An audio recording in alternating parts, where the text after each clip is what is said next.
Good afternoon. Phil Lindeman with your news from Vail Summit Orthopedics and Neurosurgery on Krystal 93. It's a fatality. I don't know if somebody was thrown from a car or if it was a cyclist. That was a Krystal listener from rush hour yesterday when a pickup truck hit a cyclist on Highway 9 north of Silverthorne.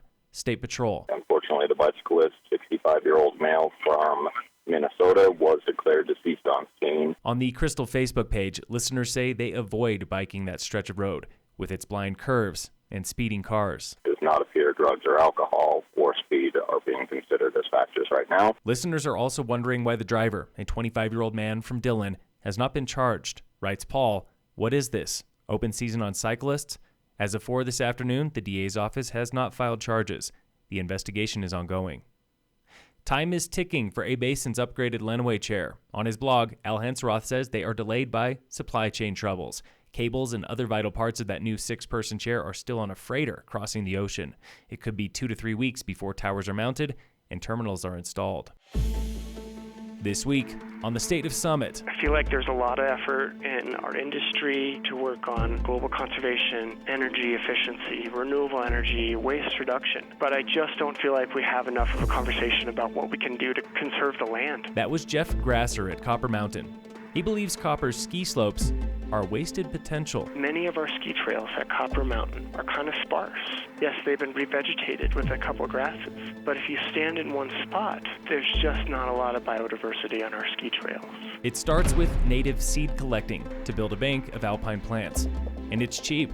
Just the cost of lunch for volunteers. So we're collecting things that really have never been used in restoration before. We are supporting biodiversity directly. This summer, that seed program launched a first-of-its-kind study, inspired by climate activist Paul Hawken. We kicked off a 10-year carbon sequestration study to scientifically examine how our restoration efforts are impacting the soil's ability to store carbon. If successful, Grasser hopes other ski resorts will do the same. Well, we did it, so you can too. Tune in again next week for the State of Summit on Krystal 93. Climate scientist Michael Mann believes carbon sequestration is good, but it's not the answer. It's still not enough, so we have to work hard to go further. Mann told attendees at yesterday's Mountain Towns 2030 conference, an immediate and widespread switch to alternative renewable energy is the only way to avoid devastating global changes by 2050. At the Mountain Towns 2030 conference, we've been asking one question: what is the biggest climate issue facing ski towns nationwide?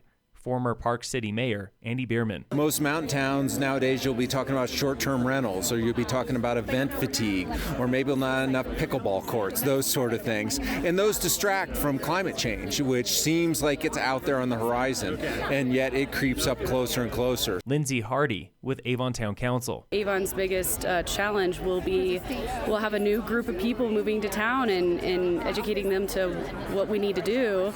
You know, maybe they'll bring us some insight from other communities. Conference host Raleigh Williams. I think mountain towns are a nice testing ground. You know, you don't have all the bureaucracy of like a giant metropolitan, but you have a lot of resources and you've got a lot of people who want to be part of the solution. Tomorrow is the final day of the climate conference. Local fire danger remains moderate today, with no fire restrictions here in Summit. In sports, the Rockies face the Giants tonight at 6:40. And in local sports, brought to you by Red Mountain Autos at their new location on Airport Road, all Summit High sports are off today, back tomorrow, when Tigers football plays Wheat Ridge down the hill. Phil Lindeman with your news from Vail Summit Orthopedics and Neurosurgery on Krystal 93.